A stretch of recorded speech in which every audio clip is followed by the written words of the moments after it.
Good morning વિદ્યાર્થી મિત્રો, આપણે આજે ચેપ્ટર નંબર 8 રેડોક્સ પ્રક્રિયા ને એમાં ઓક્સિડેશન આંકની પદ્ધતિથી રેડોક્સ પ્રક્રિયા સંતુલિત કરવા માટેનો પ્રયત્ન કરીશું.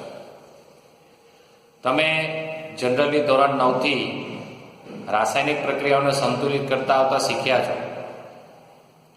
પણ એ વસ્તુ આખી અલગ છે અને આ વસ્તુ આખી અલગ છે. એમાં તો આપણે જનરલી કેવું કરતા હતા કે દાખલા તરીકે નાઇટ્રોજન વાયુ અને હાઇડ્રોજન વાયુ બે ભેગા થાય તો એમોનિયા વાયુ બને. આપણે આવું શીખતા હતા કે નાઇટ્રોજન વાયુ અને હાઇડ્રોજન વાયુ ભેગા થાય તો એમોનિયા વાયુ બને. તો આને આપણે પ્રક્રિયક બાજુ કે નિપજ બાજુ ગુણાંક મૂકીને બેલેન્સ કરતા હતા. તો ધારો કે નાઇટ્રોજન 2 છે તો નાઇટ્રોજન 2 કરવા માટે આગળ 2 મૂકતા હતા, એટલે હાઇડ્રોજન 3 દૂની 6 થઈ ગયા. અહીંયા 2 છે એટલે 6 કરવા માટે, એટલે અહીંયા નાઇટ્રોજનની સંખ્યા 2 થઈ ગઈ, હાઇડ્રોજનની સંખ્યા 6 થઈ ગઈ. તેવી રીતે અહીંયા પણ નાઇટ્રોજન 2 છે અને હાઇડ્રોજન 6 છે, એટલે આ સંતુલિત સમીકરણ થઈ ગયું. આ સંતુલિત સમીકરણ થઈ ગયું. તો આ જે સહગુણાંક મૂકવાની, આંકડા મૂકવાની જે આખી પ્રક્રિયા છે એ વસ્તુ આખી અલગ છે, અને આપણે જે અભ્યાસ કરવા જઈ રહ્યા છીએ આખી પ્રક્રિયા અલગ છે. તો આપણે સ્ટાર્ટ કરીએ છીએ ઓક્સિડેશન આંક શોધવાની પદ્ધતિથી આપણે રેડોક્સ પ્રક્રિયા સંતુલિત કરવી. તો એમાં તમને કોયડો 8.3 આપ્યો છે, એ 8.3 થી જ આપણે શીખવાની શરૂઆત કરીશું. સોરી, કોયડો 8.8. તો 8.8 માં શું લખ્યું છે કે પોટેશિયમ ડાયક્રોમેટ 6, પોટેશિયમ ડાયક્રોમેટ 6. તો આપણને તૈયારીમાં યાદ આવી જવું જોઈએ, રિવિઝન થઈ જવું જોઈએ કે આ સ્ટોક નોટેશન પદ્ધતિથી લખેલું છે. તો એનું અણુસૂત્ર થાય K2Cr2O7, એટલે કે પોટેશિયમ ડાયક્રોમેટ ની સોડિયમ સલ્ફાઇડ સાથે, એટલે અહીંયા સોડિયમ સલ્ફાઇડ સાથે, એટલે અહીંયા એનું સૂત્ર આવડવું જોઈએ. સોડિયમ સલ્ફાઇડ એટલે Na+ અને SO3 -2, એટલે બેલેન્સ કરીએ તો આપણું અણુસૂત્ર બને Na2SO3, સોડિયમ સલ્ફાઇડ. આ બે એને લેવાનું, એટલે Na2SO3. આ ખાલી શીખવાડવા માટે મેં તમને લખી રહ્યો છું, કારણ કે શબ્દોમાં આપેલું હશે, સૂત્ર આપણને આવડવા જોઈએ. હવે રેડોક્સ પ્રક્રિયા સંતુલિત 3 માધ્યમમાં થઈ શકે. એસિડિક માધ્યમ હોઈ શકે, બેઝિક માધ્યમ હોઈ શકે અને તટસ્થ માધ્યમ હોઈ શકે. પણ આપણા અભ્યાસક્રમમાં 2 જ માધ્યમ આપેલા છે, એસિડિક અને બેઝિક. એટલે આપણે એસિડિક હોય તો એસિડિક માધ્યમમાં બેલેન્સ કરવાની, બેઝિક આપ્યું હોય તો બેઝિક માધ્યમમાં બેલેન્સ કરવાની. એટલે અહીં તમારી બુકમાં લખ્યું છે કે એસિડિક માધ્યમમાં, એટલે અહીંયા આપણું માધ્યમ કયું છે? એસિડિક માધ્યમ. એટલે આ બે પ્રક્રિયકો છે, પોટેશિયમ ડાયક્રોમેટ અને સોડિયમ સલ્ફાઇડ.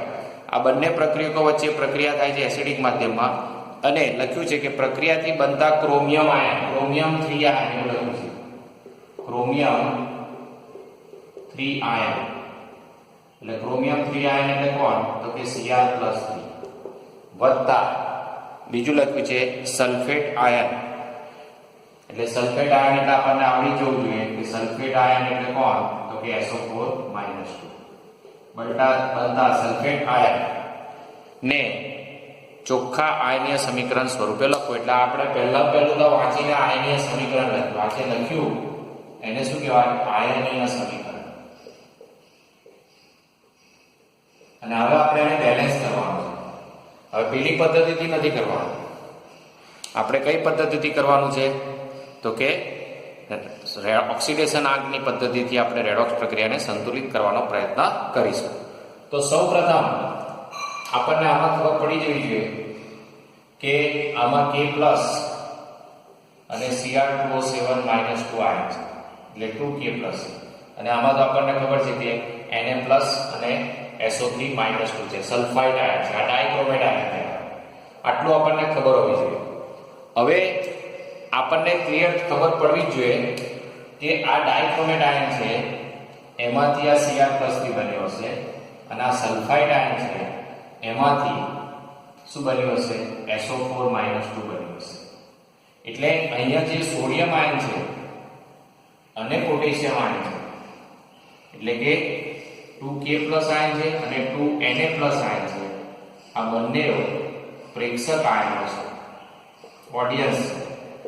એટલે એને આપણે પ્રક્રિયામાં લેવાના નહીં, કારણ કે સામે પક્ષે તમે જો કોઈ પણ જગ્યાએ k+ કે na+ આપણને બતાયા નથી. એટલે ઓડિયન સાઇન છે, અને ઓડિયન સાઇન છે એટલે તમારી બુકમાં પણ તમે જુઓ કે તમારું જે સમીકરણ લખ્યું છે આપણે એ સમીકરણ આવું લખ્યું છે. જો કે અહીંયા પણ પ્રક્રિયા કરી તો કે Cr2O7 - 2 SO3 - 2 gives એસિડિક માધ્યમ લખ્યું છે Cr+3 SO4 - 2.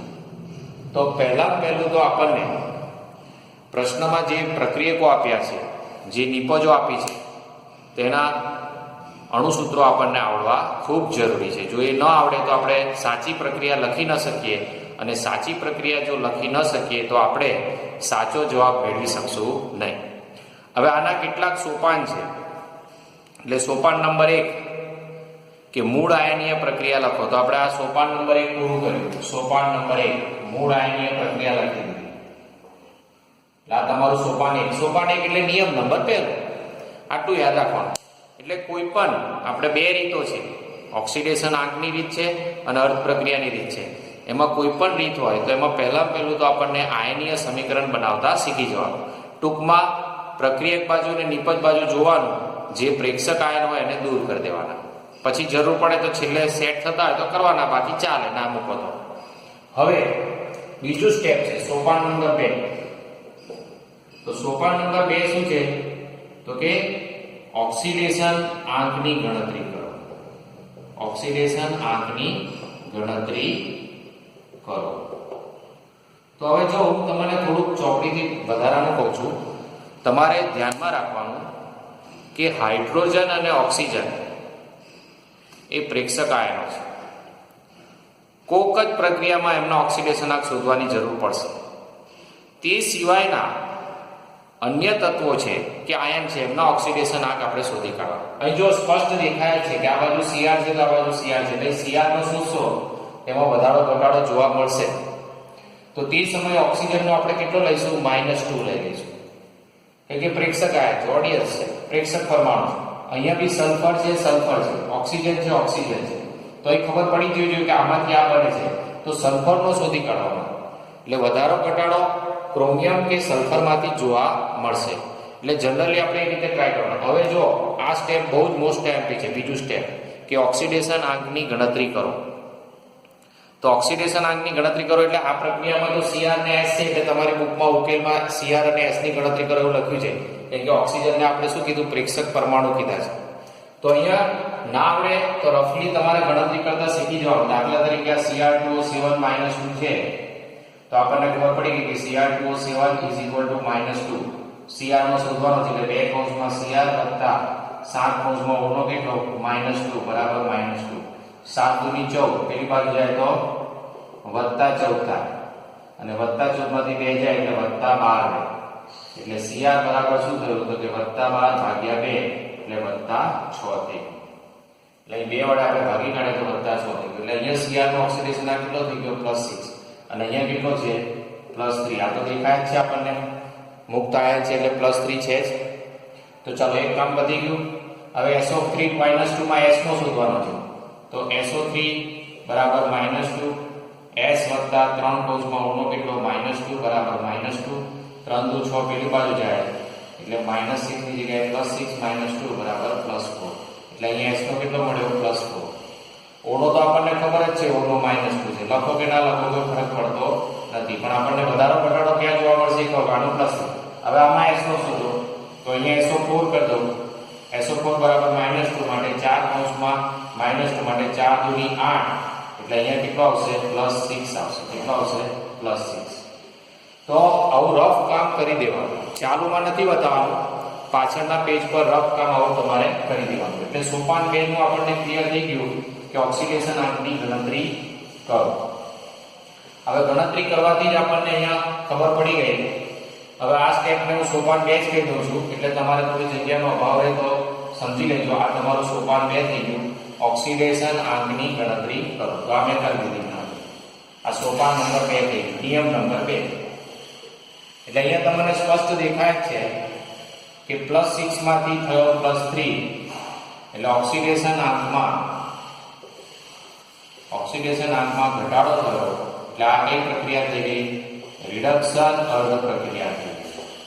અને અહીંયા તમે જુઓ કે +4 માંથી કેટલો થાય છે? +6 અને +4 માંથી +6 થાય છે એટલે આ તમારી કઈ પ્રક્રિયા થઈ ગઈ? ઓક્સિડેશન અર્ધ પ્રક્રિયા. કેમ કે ઓક્સિડેશન આંકમાં વધારો થાય છે. તો આવું સ્પષ્ટ આપણને દેખાવું જોઈએ કે અહીં ઘટાડો તો અહીં વધારો થાય. તો આ રીતે તમે સમજશો તો બહુ ઈઝી ખબર પડી જશે. એટલે આ તમારું સ્ટેપ નંબર 2 થયું. એટલે અહીંયા તમને ખબર પડી ગઈ કે આમાં ઘટાડો થાય છે, આ તમારું રિડક્શન કરતા અને ઓક્સિડેશન કરતા થયું, કારણ કે રિડક્શન પ્રક્રિયા કરે છે. એટલે આ તમારો ઓક્સિડેશન કરતા થયું અને આ ઓક્સિડેશન પ્રક્રિયા કરે એટલે આ તમારો રિડક્શન કરતા થયું. એટલે ટૂંકમાં એટલું તો ખબર પડી ગઈ કે આપણને જે પ્રક્રિયા આપી છે રેડોક્સ પ્રક્રિયા છે. વધારો ઘટાડો સ્પષ્ટ મળી ગયો. હવે સ્ટેપ નંબર 2 3 સોપાન 3 એવું લખું છું. શક્ય હોય તો તમારે નોટબુકમાં લખી લેવાના સોપાનો એટલે ખબર પડે. સોપાન 2 શું હતું? ઓક્સિડેશન આંકની ગણતરી કરવી. હવે ગણતરીના આધારે આપણને વધારો ઘટાડો મળી ગયો.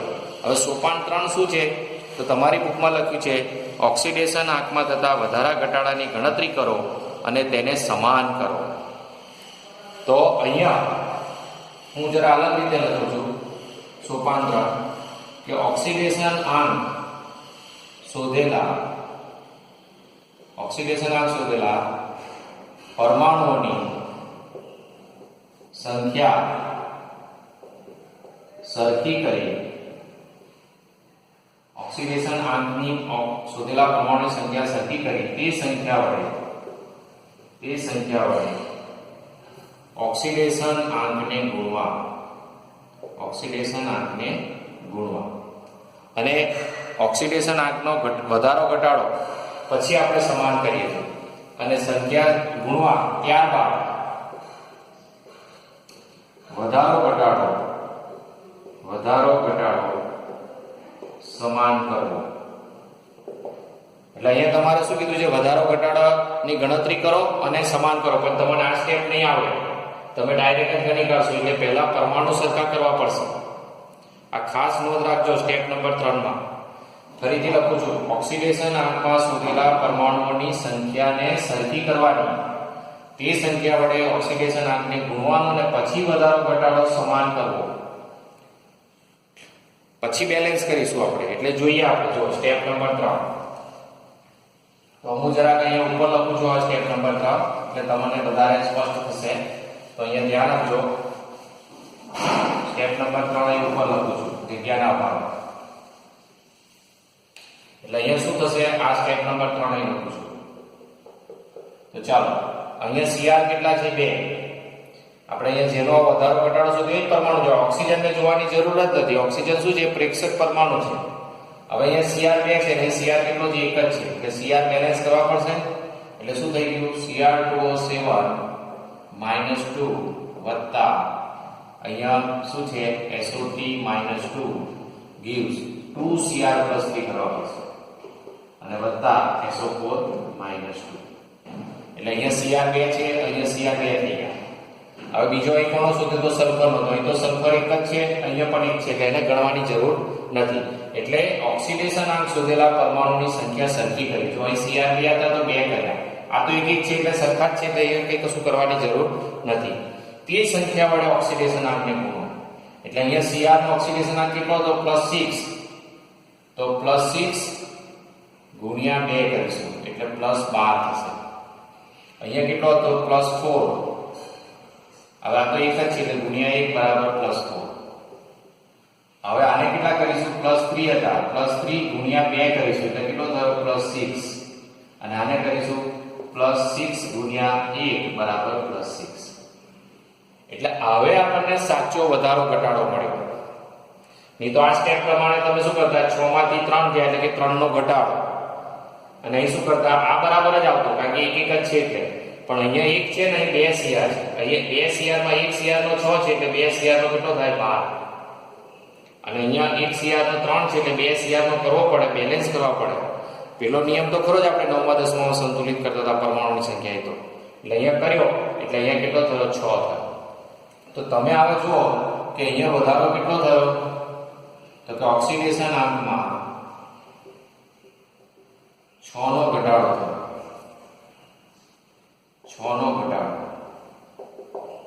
અને અહીંયા ઓક્સિડેશન આંકમાં કેટલો વધારો છે? તો કે ઓક્સિડેશન આંકમાં 2 નો વધારો, એટલે કે 4 માંથી 6 થયો. હવે આપણે આગળ શું કીધું છે? ત્યારબાદ વધારો ઘટાડો સમાન કરવો. હવે સમાન કરવા માટે શું કરીશું? આમાં 6 નો ઘટાડો છે અને 2 નો વધારો છે, તો આપણે શું કરવું પડે? તો કે આ જે અડધી પ્રક્રિયા છે રિડક્શન અર્ધ પ્રક્રિયા, એટલે અહીં લખું છું આપણાની આ પ્રક્રિયા માટે છે, તમારે જુદી પ્રક્રિયા માટે જો તો કે ઓક્સિડેશન અર્ધ પ્રક્રિયાને 3 વડે ગુણવા. વધારો ઘટાડો સમાન કરવા માટે ઓક્સિડેશન અર્ધ પ્રક્રિયાને આપણે કેટલા વડે ગુણીશું? 3 વડે ગુણીશું. એટલે આને 3 વડે ગુણી કાઢો, તો આને 3 વડે ગુણ્યા તો આ પ્રક્રિયા છે, તો નિપજને પણ 3 વડે ગુણવાના. એટલે વધારો ઘટાડો કેટલો થઈ ગયો? તમારો સરખો થઈ ગયો. જો એક સલ્ફરનો 4 હતો તો 4 તરી 12 થઈ ગયો, 4 તરી 12. અને એક સલ્ફરનો કેટલો હતો? 6, તો 6 તરી 18. 12 માંથી 18 થયો, એટલે વધારો કેટલો થઈ ગયો? 6 નો થઈ ગયો. અહીં ઓક્સિડેશન આ એક સલ્ફરનો 4 છે ને, તો 3 સલ્ફરનો કેટલો થઈ ગયો? 12 થઈ ગયો. 3 ચોકુ 12 અને અહીંયા 3 6 18, એટલે 12 માંથી 18 થયો. એટલે 12 માંથી 18 થયું એટલે ઓક્સિડેશન આંકને રિડક્શન વધારો બંને કેવો થઈ ગયો? સમાન થઈ ગયો. એટલે આવું આપણને આ ત્રીજું સ્ટેપ થયું. એટલે આ વસ્તુ ખાસ ધ્યાનમાં રાખવાની. પહેલા શું કરવાનું? શોધેલ પરમાણુ બેલેન્સ કર્યા, પછી એ પરમાણુની સંખ્યા વડે ઓક્સિડેશન નંબરને ગુણ્યા 2 વડે. આમાં તો એક હતા એક વડે નહીં. પછી જે વધારો ઘટાડો મળ્યો એને બેલેન્સ કર્યો. એટલે આ સમીકરણને આપણે કેટલા વડે ગુણ્યું? ગુણ્યા 3 કર્યું. એટલે રિડક્શન અર્ધ પ્રક્રિયા, ઓક્સિડેશન અર્ધ પ્રક્રિયાને 3 વડે ગુણ્યું. પર્ટિક્યુલરલી આ પ્રક્રિયા માટે, જે પ્રક્રિયા માટે જે લાગુ પડે એ કરવાનું હોય. પણ પહેલું સ્ટેપ કયું? આયનીય સમીકરણ બનાવવું. બીજું સ્ટેપ કયું? ઓક્સિડેશન આંક શોધવા. ત્રીજું સ્ટેપ કયું? તો કે વધારો ઘટાડો સંતુલિત કરવો. અને હવે ચોથું સ્ટેપ આવ્યું. ચોથું સ્ટેપ છે આપણું એસિડિક માધ્યમ માટે છે. એટલે હવે ચોથા સ્ટેપની વાત કરીએ તો સ્ટેપ નંબર 4 ની અંદર એસિડિક માધ્યમ છે. એટલે એસિડિક માધ્યમ હોય તો વીજભાર સંતુલિત કરવા માટે બંને બાજુ આયનીય વીજભાર સમાન છે, તો વીજભાર સમાન કરવા માટે H+ આયન ઉમેરવા. તો સ્ટેપ નંબર 4 શું છે? તો કે આયનીય વીજભાર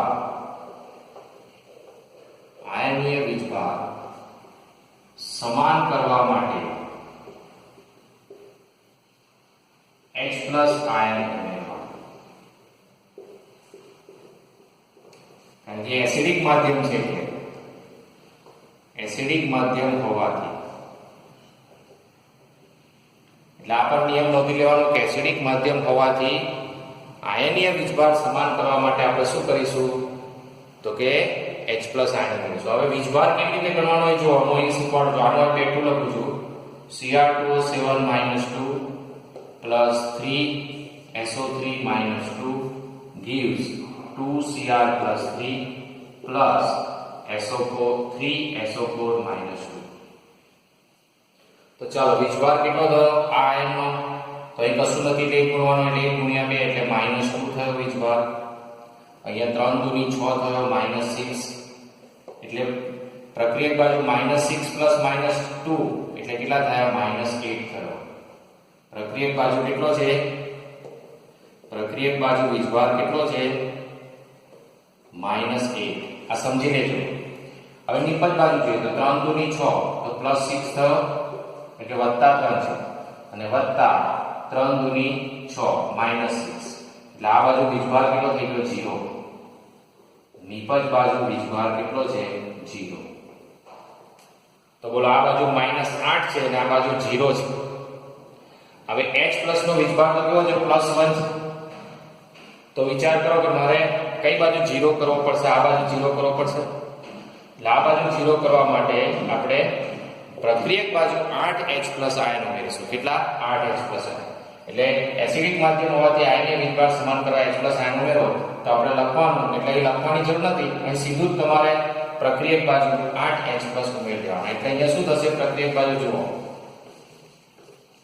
તો પ્રક્રિયક બાજુ અહીંયા સીધું જ આપણે આવા ડાયરેક્ટ જવાબ લખી દઉં છું કે Cr2O7 - 2 plus 3SO3 - 2 plus 8H plus. હવે ગણો -2 -6 -8 અને +8 0 થઈ ગયું. આ બાજુ તો વત્તા 0 છે તો 0 એટલે બંને બાજુ વીજભાર શું થઈ ગયા? બેલેન્સ થઈ ગયા. એટલે આ તમારું સોપાન નંબર 4 છે, વીજભાર બેલેન્સ કરવા. અને એસિડિક માધ્યમ છે એટલે H+ ઉમેરવાના. જો બેઝિક માધ્યમ હતું તો આપણે OH- આયન ઉમેરતા. અને હવે છેલ્લું સોપાન, સોપાન નંબર 5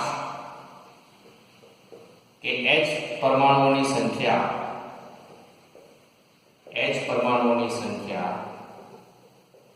સરખી કરવા માટે H2O અણુ ઉમેરવા.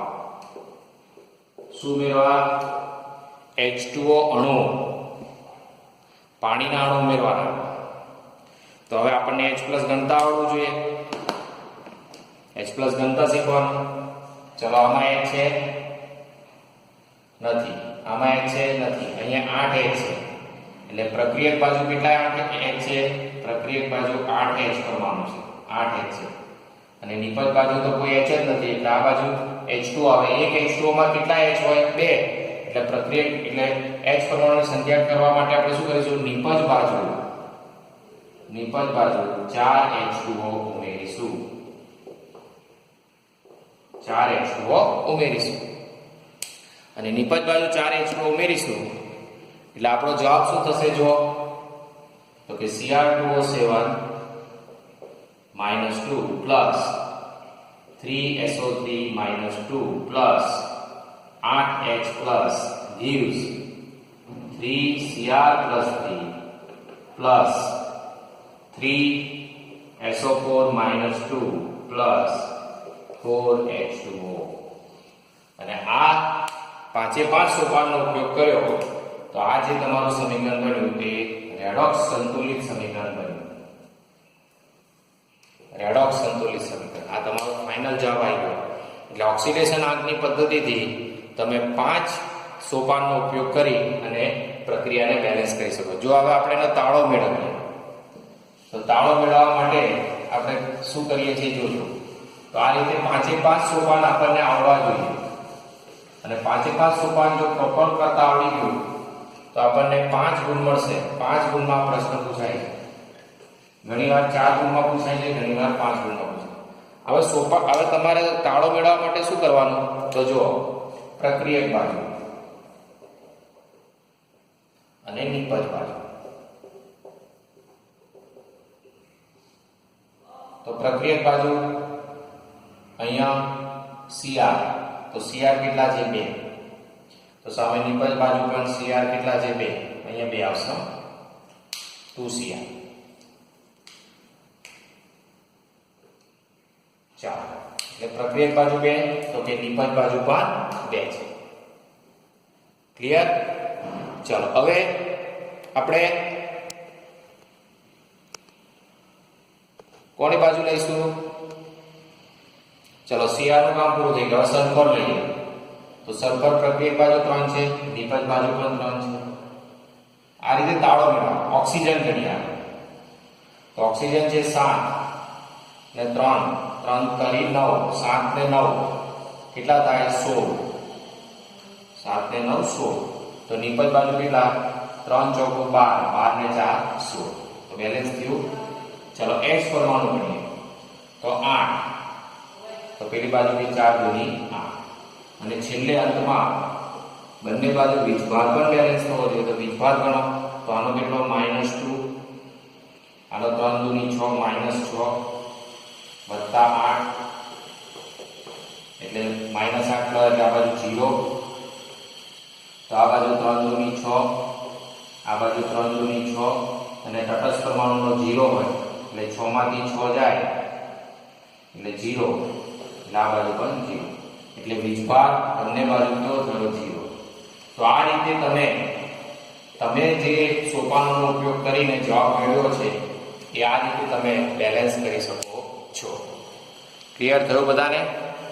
તો આપણે પહેલી રીત અનુભવી ઓક્સિડેશન આંકની પદ્ધતિ, તો એને તમારે સ્પષ્ટ આવડવું જોઈએ.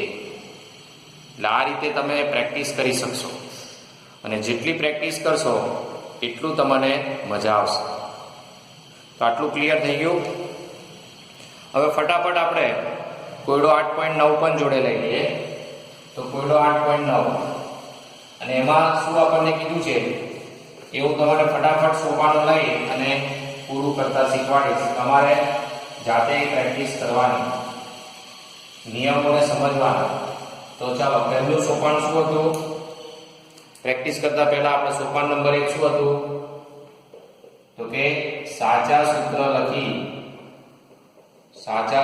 લખી આયનીય સમીકરણ બનાવો. આયનીય સમીકરણ બનાવો.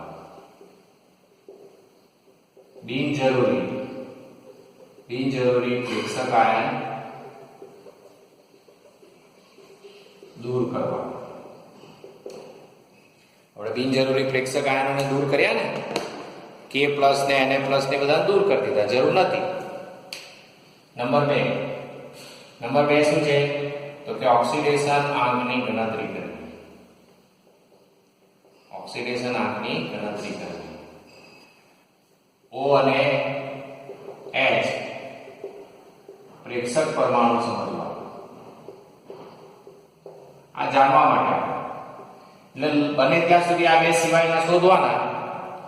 ધારો કે સરખા આવે છે તો જ આ બેને છેડવાના. તે સિવાય તમને અન્ય પરમાણુમાંથી તમને પ્લસ માઇનસ મળી જશે. નંબર 3, ઓક્સિડેશન આંકમાં વધારો ઘટાડો સંતુલિત કરવો. હવે સંતુલિત કરવા માટે શું કરવાનું? તો કે પહેલું શું કરવાનું? તો કે પરમાણુ બેલેન્સ કરવાના, પરમાણુ સંતુલિત કરવા. પછી તે સંખ્યા વડે ઓક્સિડેશન આંકને ગુણવા. પછી શું? તો કે ત્યારબાદ વધારો ઘટાડો બેલેન્સ કરવો, વધારો ઘટાડો સંતુલિત કરવો. આ આપણે શીખવાડી દીધું છે, ખબર જ છે. પછી 4, આયનીય વીજભાર સમાન કરવા. હવે આયનીય વીજભાર સમાન કરવા શું કરવાનું? તો એસિડિક માધ્યમ હોય તો H+ ઉમેરવા અને બેઝિક માધ્યમ હોય તો OH- ઉમેરવા. અને સ્ટેપ નંબર 5 છે તો કે H પરમાણુ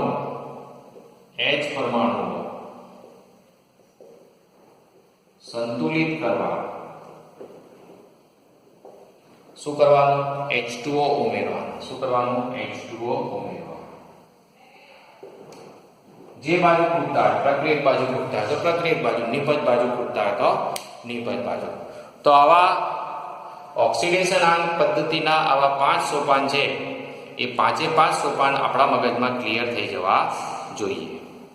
તો અહીંયા આપણે ખૂબ સુંદર કોયડા નંબર 8.8 ની મદદથી આપણે દરેક સોપાનને સમજવાની કોશિશ કરી. એટલે દરેક સોપાન આપણા મગજમાં ક્લિયર થઈ જવા જોઈએ. હવે નેક્સ્ટ પ્રક્રિયા આપણે નેક્સ્ટ લેક્ચરમાં જોઈશું. Thank you very much.